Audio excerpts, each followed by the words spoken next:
My baby told me with a sigh, saying words that came across as a doubt.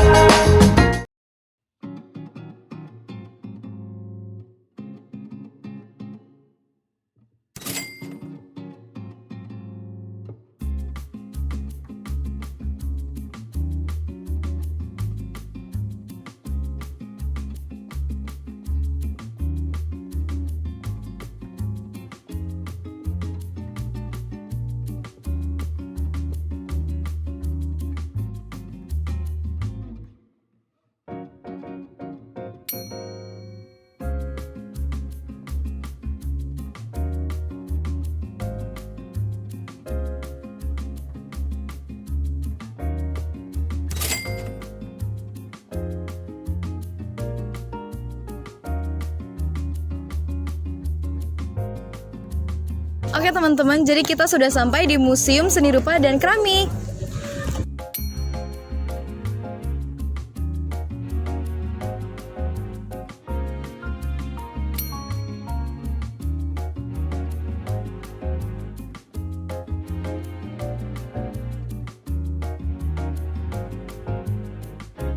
Nah teman-teman, jadi bangunan ini itu dibangun pada tahun 1870 oleh Van Rieders dan diresmikan oleh Peter Mijer sebagai lembaga tertinggi Belanda pada tanggal 21 Januari 1870. Pada tahun 1944, pada tepatnya masa kependudukan Jepang, gedung ini digunakan sebagai asrama NMM oleh KNIL. Sebelumnya, Museum Seni Rupa dan Keramik ini terpisah loh, tetapi Bapak Adam Malik selaku Wakil Presiden menggagaskan untuk menggabungkan museum ini.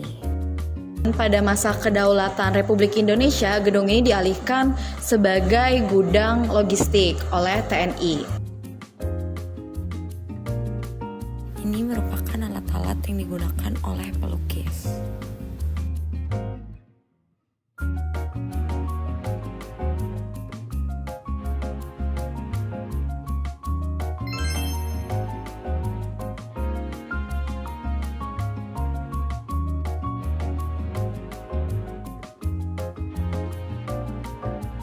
Jadi di ruangan Jayakarta ini terdapat 5 masterpiece atau lukisan utama pada Museum Seni Rupa dan Keramik.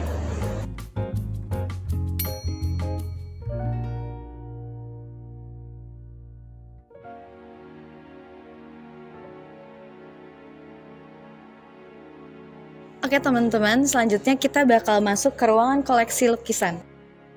Oh iya, lukisan-lukisan yang dipamerkan di museum ini semuanya asli loh, kecuali beberapa dari lukisannya Raden Saleh. Nah teman-teman, lukisan ini tuh menceritakan tentang rakyat Indonesia yang sedang beristirahat pada saat peperangan zaman dulu. Nah pada ruangan ini teman-teman, lukisannya itu berisi tentang perjuangan-perjuangan rakyat Indonesia pada saat zaman dahulu, misalnya seperti ini.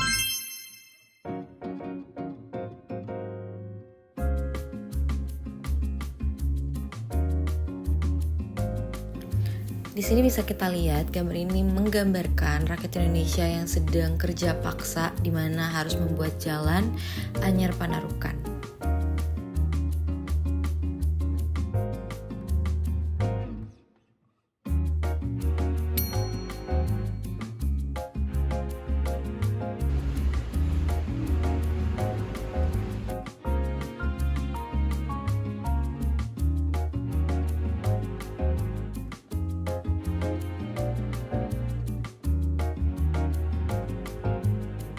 Jadi kapal yang karam ini merupakan kapal dari Cina yang saat itu karam karena ingin barter dengan Indonesia. Nah ini merupakan salah satu piring keramik yang diberikan oleh Cina yang berwarna hijau yang berarti kekayaan dan kemewahan.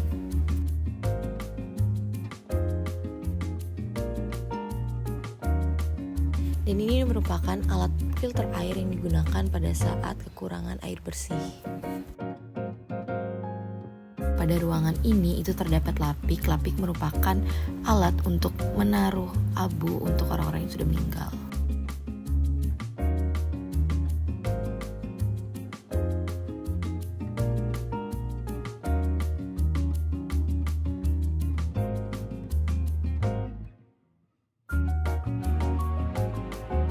Bagi kalian yang ingin membuat keramik, kalian bisa ikut pottery class ini yang harganya 60.000.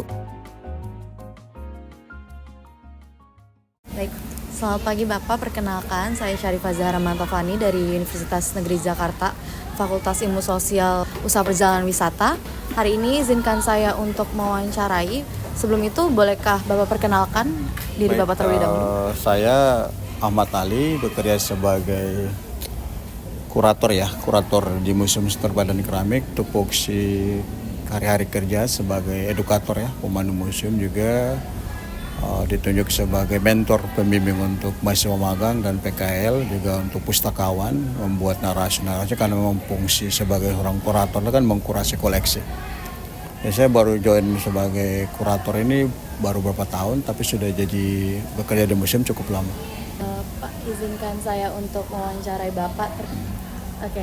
Pertanyaan pertama tentang manajemen Museum Seni Rupa dan Keramik. Apakah manajemen destinasi wisata ini sudah mempertimbangkan penggunaan model-model keputusan yang bersifat inovatif untuk mengoptimalkan operasional dan pengalaman pengunjung? Baik, jadi museum itu berkembang secara inovatif tergantung disesuaikan dengan kebutuhan museum. Jadi yang paling penting di sini kan kebutuhan informasi buat pengunjung itu kan yang memang kebutuhan memang sifatnya dia bersifat inovatif. Jadi kita mengembangkan informasi edukasi atau penyampaian informasi kepada masyarakat itu disesuaikan dengan teknologi yang ada. Sementara kita juga mengembangkan misalkan di ruang tata pamer atau di ruang koleksi itu kita mengembangkan inovasi penyajian informasi yang lebih inovatif. Kita menggunakan namanya aplikasi berbentuk motion illustration, di mana dibentuk dalam bentuk QR code di barcode ya, di scan QR code-nya itu nanti ditampilkan penyajian informasi koleksi dalam bentuk illustration motion atau dalam bentuk animasi edukasi. Jadi itu yang bisa dikembangkan yang sifatnya inovatif ya. Selain itu juga kan memang hal yang lain ya, misalkan teknologi informasi yang lain, misalkan kita juga disesuaikan dengan misalkan kita punya VR yang memang bisa pengunjung itu akses ya, menjelajahi museum menggunakan teknologi VR-nya juga kita ada. Nah, terus kalau untuk koleksi yang tadi saya bilang penyampaian informasi koleksi yang dalam bentuk QR code, yaitu motion illustration dalam bentuk animasi edukasi. Jadi setiap pengunjung bisa mereka scan barcode. Nah, itu dalam tampilan dalam bentuk animasi atau motion illustration. Itu adalah inovasi-inovasi yang dikembangkan oleh museum sekarang, Museum Seni Rupa dan Keramik, dan disesuaikan dengan kebutuhan teknologi pengunjung terhadap museum. Baik. Terima kasih Pak. Pertanyaan kedua, bagaimana destinasi ini mengelola kapasitas dan arus pengunjung untuk menghindari overtourism yang dapat berdampak negatif pada pengalaman wisatawan dan lingkungan? Baik, karena ini kan memang museum, dia punya 2 museum ya, dengan 2 bangunan punya 2 museum. Ya. Jadi kita ini sebenarnya Museum Seni Rupa dan Keramik ini kan memang sangat unik ya. Karena kita punya 2 bangunan, 2 museum. Artinya ada bangunan sisi kiri Museum Seni Rupa dan sisi kanan Museum Keramik. Nah, untuk minimalisir ya over tourism ya, ledakan pengunjung kepada museum, biasanya kalau misalkan kunjungan seperti sekarang ini yang memang kunjungan misalkan di atas 200 atau 300, biasanya kita koordinator antara petugas pemandu kita bagi dua di split menjadi 2 rombongan. Misalkan jumlahnya 100 pengunjung untuk menghindari yang tadi overtourism, misalnya kita bagi yang 50-nya ke koleksi Museum Seni Rupa, yang 50-nya ke koleksi Museum Keramik. Itulah untuk menghindari tabrakan atau overloadingnya ya pengunjung di ruang koleksi, atau interaksi museum di dalam ruang koleksi itu kita pakai dengan cara kita membagi atau meng-split 2 kunjungan atau rombongan, satu ke ruang koleksi seni rupa, satu untuk ke ruang koleksi keramik, supaya menghindari terjadi tabrakan atau benturan atau terjadi overload di dalam ruang koleksi pada saat terjadi kunjungan seperti itu. Terima kasih Bapak. Selanjutnya apa kebijakan yang diterapkan untuk mengatasi tantangan yang dihadapi oleh wisatawan dengan kebutuhan khusus, misalnya difabel, lansia, atau wisatawan dengan anak kecil? Nah, untuk di museum ini sebenarnya bisa dibilang ini museum kita pertama kali ya untuk menerapkan yang frame ya, RAM. RAM itu memang khusus untuk pengunjung yang disabilitas ya. Disabilitas kedepannya kita mau rencana mau bikin juga yang penyajian atau display informasi koleksi yang khusus untuk pengunjung berkebutuhan khusus yang lain, misalkan untuk tunanetra atau yang lain. Itu dalam proses ya, tapi untuk saat sekarang kita ada disabilitas, difabel, terus ruang untuk anak juga ada, terus ruang untuk yang ibu dan anak ya, untuk laktasi juga ada. Baik, terima kasih Pak. Selanjutnya, apa saja tantangan terbesar dalam mengelola tempat wisata ini selama pengalaman Bapak? Mungkin kalau di museum ini kita mau bilang tidak ada tantangan, bukan itu sesuatu yang ini ya, sesuatu yang memang tidak normal ya. Iya. Yang tantangan pasti ada.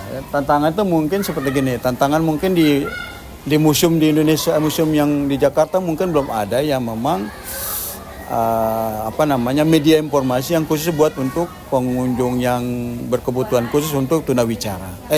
Tunanetra. Maksudnya bukan tunawicara. Nah, selain tunawicara juga tunanetra. Selain tunanetra juga tunawicara. Memang di museum itu belum ada misalkan bukan aplikasi ya, misalkan media yang memang diprioritaskan khusus untuk pengunjung yang memang tunawicara, karena memang mereka butuh huruf ya, butuh huruf braille-nya. Jadi setiap museum itu belum ada. Saya kira itu mungkin tantangan ke depan. Kedua mungkin tunawicara. Jadi kita memang butuh edukator, butuh pemandu yang memang bisa menjelaskan terkait museum atau sejarah atau mungkin koleksi-koleksi yang menggunakan bahasa isyarat. Ya, itu mungkin belum ada di setiap museum di Jakarta. Baik bukan aja di Museum Nur Padan Keramik atau museum yang lain belum ada seperti itu. Baik. Itu mungkin tantangan yang terbesar itu. Oke, terima kasih Bapak. Selanjutnya, apakah terdapat kerjasama dengan pihak lain? Ya, kita ini kan Museum Seni Rupa dan Keramik kan memang museumnya memang banyak koleksi-koleksi karya seniman terkenal desa ya. Jadi kita menjalin dengan komunitas seni, misalkan komunitas bambu ya, sanggar bambu. Komunitas seniman itu kita kerjasama. Kadang-kadang mereka yang memang menawarkan diri untuk membuat pameran di museum kita. Kita membuat pameran memang khusus ruang yang dibuat pameran seperti ruang aula itu dipakai buat untuk kegiatan pameran. Itu adalah bentuk kerjasama. Jadi museum harus membangun partner ya, membangun partner dengan mitra museum. Kita jadikan mitra museum atau partner museumnya dengan membangun partner atau mitra museum itu kita bisa menjalankan kegiatan kerjasama, misalkan pameran di museum atau misalkan dari kegiatan pameran di museum mereka dilibatkan untuk ikut kegiatan workshop atau dan sebagainya. Baik, terima kasih Bapak. Ya. Baik, selanjutnya adalah pertanyaan untuk tentang komunikasi yang ada di Museum Seni Rupa dan Keramik ya Pak. Ya. Pertanyaan pertama itu, dalam rapat atau briefing biasanya kepala atau kedua divisi memakai bahasa yang formal atau informal Pak? Biasanya kalau yang acara-acara yang ini ya resmi ya formal itu biasanya menggunakan komunikasi yang sifatnya formal ya. Karena memang itu suatu momen atau acara atau rapat ya memang acara rapat formal, jadi memang harus dibutuhkan komunikasi yang formal. Baik. Pertanyaan kedua Bapak, untuk berkomunikasi antar divisi atau departemen biasanya menggunakan WA atau ada aplikasi lain dan untuk promosi museum ini biasanya menggunakan apa Pak? Kalau WA itu kan memang salah satu media informasi yang paling penting kali, paling urgent kali ya. Memang ini memang bukan aja berlaku di museum, dia instansi apapun kebanyakan menggunakan WA, dan WA itu mungkin jadi WA group ya. Di situ kita saling berkomunikasi antara divisi atau bagian-bagian tertentu yang memang bisa kita menggunakan aplikasi WA-nya itu yang bisa berkomunikasi sama lain. Nah, kalau terkait misalnya promosi museum itu kita menggunakan sosial media ya. Yang paling ampuh di sini untuk mensosialisasikan promosi museum terkait. Kalau di sini kan memang salah satu yang memang menguntungkan bagi pengunjung yaitu misalkan ini kegiatan potri kelas membuat gerabah. Nah, salah satu cara yang paling ampuh itu biasanya pengunjung sendiri yang mereka menggunakan aplikasi TikTok. Dan TikTok itu memang paling ampuh untuk mempromosi museum, dan memang museum punya juga TikTok, tapi yang memang peran penting masyarakat itu memang yang paling dominan, karena biasanya mereka datang ke sini ikut kegiatan workshop potri kelas, mereka upload di TikTok, kita memang bisa media sosial media yang paling ampuh untuk mempromosikan museum juga ya, ya, Pak. meningkatkan arus kunjungan ke museum atau aktivitas museum, juga bisa mempromosikan museum. Salah satu yang paling handal adalah menggunakan TikTok, dan selain itu menggunakan TikTok juga menggunakan Instagram. Kita punya namanya kegiatan sosial, kegiatan yang sifatnya seputar kegiatan museum ya, kita upload. Misalkan ada kunjungan resmi ke museum, nah kita bikin dokumentasi, kita upload di Instagram gitu kan. Atau misalkan kita mempromosikan terkait masalah workshop, atau misalkan mengedukasi masyarakat terkait misalkan sejarah atau koleksi museum, kita buat misalkan poster, kita buat video di museum terkait mengangkat tentang koleksi-koleksi yang ada di museum. Selain sosial media yang Instagram tadi, yang Twitter TikTok, kita juga ada Twitter, yaitu kita untuk beberapa sarana atau sosial media memang kita bisa gunakan untuk mempromosikan dan mengedukasi tentang museum. Oke, baik Pak, pertanyaan terakhirnya nih Pak. Biasanya dalam komunikasi antar divisi atau anggota, adakah hambatan atau miskomunikasi yang terjadi dan biasanya terjadi karena apa Pak? Kita kalau mau komunikasi, saya rasa di lapangan itu tidak ada kendala ya, karena memang di sini kan kita sudah terstruktur secara organisasi museum ya. Jadi museum punya kelembagaan itu kan, misalkan, nah kelembagaan itu masing-masing divisi punya tanggung jawab ya, peran dan tanggung jawab masing-masing. Rasanya untuk mengaplikasikan peran dan tanggung jawab itu, saya rasa mungkin setiap divisi atau setiap keanggotaan itu sudah punya tanggung jawab. Nah, saya rasa kalau untuk mengaplikasikan itu tidak ada hambatan atau miskomunikasi, karena memang masing-masing berjalan dengan peran dan tugas serta tanggung jawabnya masing-masing. Baik, itu saja pertanyaan saya Pak. Terima kasih banyak Sama-sama. atas luangkan waktunya Sama-sama. dan jawaban-jawaban yang informatif. Terima kasih banyak Ya, Pak. sama-sama. Terima kasih Pak. Ya. Masih